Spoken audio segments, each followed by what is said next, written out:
européennes aux dernières élections législatives? Oui, tout à fait. En fait, ce qu'on voit, c'est que Marine Le Pen ou Jordan Bardella sont favoris de la prochaine élection présidentielle, mais pour autant, ils n'ont pas progressé forcément en nombre de voix depuis les dernières élections européennes et depuis les dernières élections législatives. Et pour eux, en fait, il y a deux questions qui se posent. La première, c'est quel est le bloc total des forces de droite nationale et d'extrême droite. C'est-à-dire qu'ils auront besoin de report pour gagner au deuxième tour.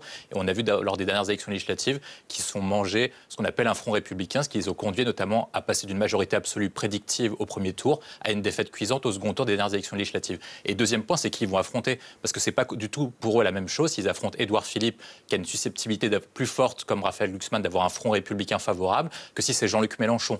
Or, ce que montre le sondage actuellement, c'est que n'importe qui peut se qualifier au deuxième tour. Vous prenez Dominique de Villepin, il est à 5%, c'est pas exclu qu'il fasse 17 d'ici la prochaine élection présidentielle. C'est déjà arrivé que quelqu'un gagne 10 points d'ici une élection présidentielle. Et comme le seuil de qualification est très très bas, à la différence des dernières élections présidentielles, et qu'on n'est plus à 25% pour se qualifier, mais uniquement à 16, 17, 18, ben n'importe qui peut se qualifier, donc ça va multiplier les offres de candidature, diviser les blocs, et donc chacun peut se dire, c'est peut-être ma chance, après Emmanuel Macron, c'est peut-être moi le futur président. Alors, rassurez-vous, on va... C'est une base, c'est un socle. En fait, on ne sait pas. Ce qu'on sait, c'est que qu'est-ce qui fait prospérer en fait, ce qu'on a comme données, c'est que Marine Le Pen a fait 42% au deuxième tour de l'élection présidentielle contre Emmanuel Macron. Quand vous soldez tous les voix de droite nationale, extrême droite, vous arrivez pile à 40, 41, 42%.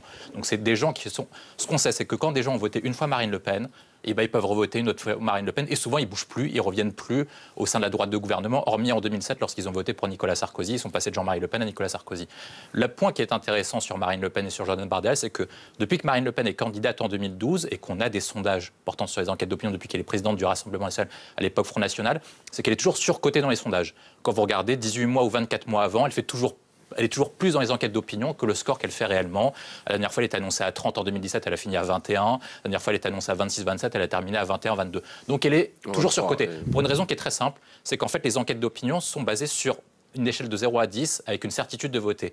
Or, les électeurs de gauche qui ne vont pas voter à l'heure actuelle parce qu'ils sont délaissés par la vie politique, plus les électeurs macronistes qui sont délaissés par la vie politique, ne rentrent pas dans le compte. Donc ça fait baisser mécaniquement le nombre de gens qui vont voter, ça fait mécaniser automatiquement les votes du Rassemblement national. Par contre, il y a deux données qui sont très intéressantes pour elle sur une chance de victoire. La première, c'est le bloc de droite extrême qui est à 40%, plus éventuellement un report de Bruno Retailleau. Bruno Retailleau, ce n'est pas quelqu'un qui est de centre-droit, c'est quelqu'un qui est quand même à droite de LR. Et il est plus proche de Marine Le Pen quand même que de Gabriel Attal ou de Raphaël Glucksmann. Dans un cadre d'un deuxième tour, on peut se dire que ces électeurs, surtout après une campagne où il va marteler les thèmes d'immigration et de sécurité, peuvent plus pencher vers Marine Le Pen que vers un Glucksmann ou vers un Mélenchon. Et là, on arrive sur le sujet essentiel. C'est qu'à chaque fois, Marine Le Pen était la figure à abattre au deuxième tour, aux législatives 2024, aux élections présidentielles 2022 et à l'élection présidentielle 2017. Maintenant, il y a une figure qui fait encore plus repoussoir qu'elle à l'élection présidentielle, c'est Jean-Luc Mélenchon. Et donc, si en 2002, les Français et la jeunesse emmerdaient le Rassemblement national, peut-être qu'en 2027, elle va emmerder la France insoumise et son leader, Jean-Luc Mélenchon. Et ça peut offrir une porte de possibilité de victoire pour Jordan Bardella et pour Marine Le Pen dans cette configuration où on ne peut pas exclure que Mélenchon soit au deuxième tour. Alors, la jeunesse, c'est une forme d'hypocrisie Je ne sais pas s'il faut l'appeler comme ça quand on regarde sur pourquoi est-ce que les peuples européens ou même américains votent en faveur de notamment Donald Trump et du Brexit, vous l'avez cité, c'est pas uniquement pour durcir la politique migratoire, c'est surtout pour reprendre le contrôle de la politique migratoire. Et ça veut dire quoi ? Qu'est-ce que ça veut dire reprendre le contrôle de la politique migratoire ? C'est le slogan de Boris Johnson, Take Back Control notamment. C'est qu'en fait, actuellement en France, et c'est ce qui se passe notamment dans l'ensemble des pays européens, c'est que les gens viennent et ensuite après ils ne repartent pas. C'est-à-dire que les gens viennent à peu près comme ils veulent et il n'y a pas forcément de contrôle qui est permis. C'est-à-dire qu'il n'y a pas d'intégration économique, il n'y a pas d'intégration identitaire, il n'y a pas d'intégration en termes de mœurs. Et donc les Français et l'ensemble des pays européens se disent que si les personnes viennent comme ils veulent, que l'acquisition de la nationalité est facilitée, que l'acquisition des titres de séjour est facilitée, eh ben, on n'a plus la maîtrise d'un pan essentiel de la souveraineté qui s'appelle les frontières. Or, les frontières maintenant sont un sujet essentiel. On a fait tout un débat sur Marine Le Pen et pourquoi est-ce que le RN monte. Les gens veulent maîtriser le contrôle de qui vient chez soi et qui repart. Si vous dites à une question simple, est-ce que vous voulez que les gens qui votent Rassemblement national accueillent des réfugiés ukrainiens ? Ils vont tous dire oui. Quasiment tous disent oui. On se souvient je vois la parole. Si vous dites est-ce que vous voulez plus d'immigrés, ils disent non. Et si vous dites est-ce que vous voulez quelqu'un pour s'occuper de votre vieille mère qui n'est pas, là ils vont justement, ils vont je vais arriver au sujet. En fait, ils disent oui à certaines immigrations et non à d'autres. Oui à ceux qui apportent quelque chose au pays et à ceux qui viennent uniquement... Mais ça veut dire quoi, certaines immigrations ? On va y arriver. Moi, je prends le meilleur exemple, c'est celui de Donald Trump. Donald Trump est celui qui lutte le plus dur avec Giorgia Meloni sur la politique migratoire. Pour autant, les États-Unis ont un arrivée nette migratoire qui est la plus élevée au monde, quasiment la plus élevée pour un pays occidental. Pourquoi? Parce qu'en fait, lorsque vous regardez la politique migratoire américaine, notamment avec la Green Card, et ce qui met en place maintenant avec la Gold Card de Donald Trump, c'est qu'en fait, ils choisissent spécifiquement qui vient sur le territoire américain en fonction des besoins américains. Si c'est pour remplir des campus américains, notamment des grandes facultés en termes de grands talents, ils disent oui. Si c'est pour remplir des besoins de métiers essentiels, ils disent oui également. Si c'est pour remplir des besoins de l'économie américaine que les Américains ne veulent pas faire, notamment ce qu'on appelle la politique industrielle classique, notamment dans le nord des États-Unis, ils disent oui également. Et là, c'est pareil en France. Quand vous regardez la politique migratoire française, si on vous demande ce que c'est que la politique migratoire américaine, canadienne ou même japonaise, tout le monde comprend ce que c'est. En France, quand vous regardez le sol de la politique migratoire, on accueille des gens qui ne sont pas en rapport avec les besoins économiques du pays. On est le pays de l'OCDE qui a accueilli le plus de personnes qui n'ont pas de qualification professionnelle, le plus de personnes qui n'ont pas le brevet, qui n'ont pas de baccalauréat, et des personnes auxquelles on n'en a pas forcément besoin dans le système économique français traditionnel, parce que quand vous regardez le solde des besoins, certes, ce sont des métiers manuels, mais des métiers manuels avec qualification, donc ce sont des gens qui ne peuvent pas s'intégrer dans la politique économique et culturelle de notre pays. Certains qui font quand même les... Parce qu'on a parlé pendant longtemps pourquoi est-ce que Marine Le Pen est montée, et vous avez cité Aurélie Filippetti, en Allemagne, la date clé, c'est 2015. En fait, quand vous regardez avant 2015 en Europe, il n'y a pas de montée de l'extrême droite globale en Europe. C'est à partir du moment où Merkel fait ouvrir les frontières et accueille 1 million de réfugiés syriens en raison de l'émergence de Daesh que vous avez l'émergence d'une extrême droite qui monte partout, en fait, unanimement dans le centre des pays. On a quand même eu un candidat d'extrême droite au second tour en 2002. En France, oui, mais ça veut dire que quand vous regardez en Royaume-Uni, ça n'existait pas. Il n'y a pas d'extrême droite au Royaume-Uni. Dans les pays scandinaves, il n'y avait pas d'extrême droite. En Italie, c'était marginal, c'était Forza Italia qui dominait le paysage de la droite italienne. En Espagne, il n'y avait pas l'émergence de Vox.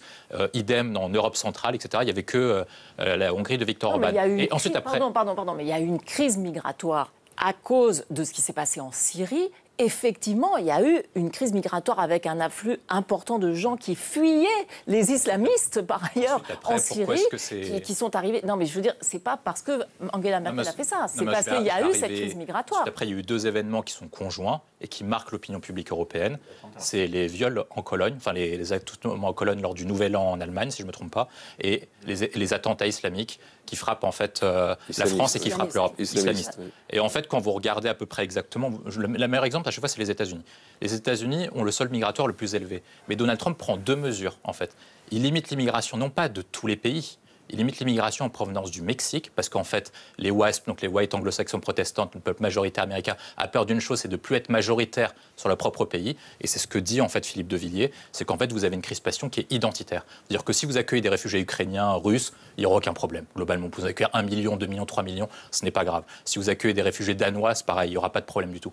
La crispation qui est très forte en France, c'est la tension qui est posée sur une question de religion, parce que historiquement en France, on a un problème avec les religions. Le protestantisme n'a pas cohabité avec la religion chrétienne. La religion chrétienne n'a pas cohabité. Le protestantisme est une religion chrétienne. Oui, mais je veux dire que le catholicisme n'a pas cohabité avec ce qu'on peut appeler une religion laïcarde également. Il y a toujours une religion qui domine en France et qui impose ses vues à l'ensemble du pays. Le deuxième point, c'est une question de mœurs culturelles. C'est-à-dire que quand vous regardez, vous avez un changement de mœurs culturelles, parce qu'en fait, les mœurs des pays nouvellement arrivés, enfin des personnes qui viennent nouvellement arriver, sont en contradiction avec les valeurs de la Révolution française et les valeurs... Et pour vous, c'est ce qui se passe en France aujourd'hui? Pour moi, le problème de tension est exactement ici. Avec le point qui est marquant, c'est que quand vous regardez le vote du Rassemblement national, il est très fort dans les zones qui sont éloignées des métropoles urbaines. Donc ce sont les zones qui sont les plus éloignées en fait, des immigrants. Pourquoi ? Parce qu'en fait, ils espèrent voter pour le Rassemblement national pour éviter une politique migratoire qui permette de localiser des migrants chez eux. C'est comme ce qu'a proposé à l'époque François Hollande ou pendant un moment, je crois, Christophe Castaner. Et donc, c'est cet ensemble de choses, donc non seulement une immigration, mais une crispation identitaire qui fait que vous avez un ressort de vote très fort. En fait, le sujet, c'est même pas l'immigration. Le sujet, c'est Nicolas Sarkozy qui l'avait identifié en 2007 lorsqu'il pique les voix à Jean-Marie Le Pen. C'est le sujet de l'identité nationale. Et c'est comme ça que Trump s'est imposé en 2016 sur le fait que les Blancs américains avaient peur des nouvellement remplacés par les Hispaniques. Et c'est pour ça qu'en fait, dans tous les pays européens, vous avez exactement la même chose, c'est que les Blancs européens ont peur de perdre leur civilisation et leurs mœurs par rapport au peuple nouvel. Tout pas maintenant. William Tay, ils sont de gauche dans l'audiovisuel public? Bon, en fait, on sait à peu près que, allez, on va dire France Info, France Télé sont plutôt de gauche, BFM centre-gauche. Dites ça à Jean-Luc Mélenchon, vous verrez ce qu'il va vous dire. CNews plutôt à droite, voire beaucoup plus loin. Non, mais au moins, en fait, je pense qu'il y a des contradictions dans les émissions données par l'Arcom. Est-ce qu'on doit assurer le pluralisme avec l'ensemble du paysage audiovisuel, ou est-ce qu'on doit assurer le pluralisme au sein de chaque chaîne pour faire en sorte que en fait, ce soit à peu près une sorte d'équité ou une forme d'égalité. Moi, je pense que c'est plus simple d'assurer un pluralisme sur l'ensemble de l'offre audiovisuelle, parce qu'au moins l'ensemble des téléspectateurs sait à peu près où est-ce qu'il va. Lorsqu'il va à France Info, il sait à peu près ce qu'il regarde. Lorsqu'il regarde BFM, il sait ce qu'il regarde. Lorsqu'il regarde CNews, il sait à peu près ce qu'il regarde.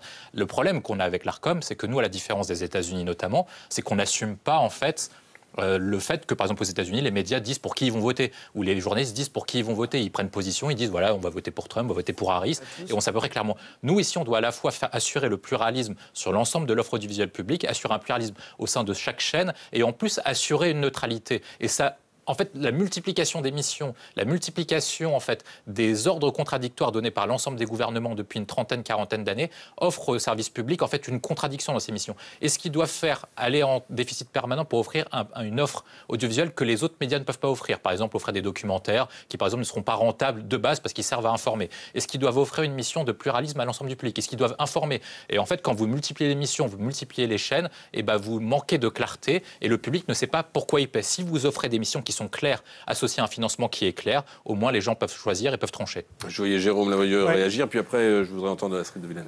Quand j'achète un journal, quand j'achète Le Figaro, je sais qu'il est à peu près de droite.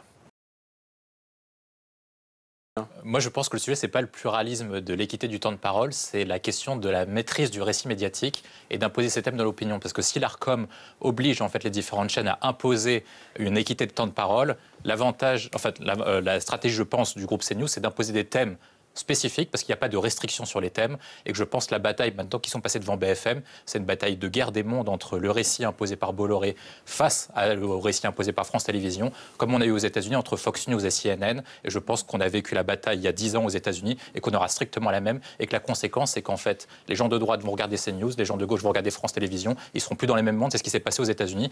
On prenait les fils Facebook d'un démocrate ou d'un républicain, ils n'avaient pas du tout la même réalité du monde. Et je pense que les politiques de droite vont délégitimer France Télévisions, les politiques de gauche vont délégitimer CNews et chacun va rester dans son camp. Alors je vois Astrid de Villene faire non de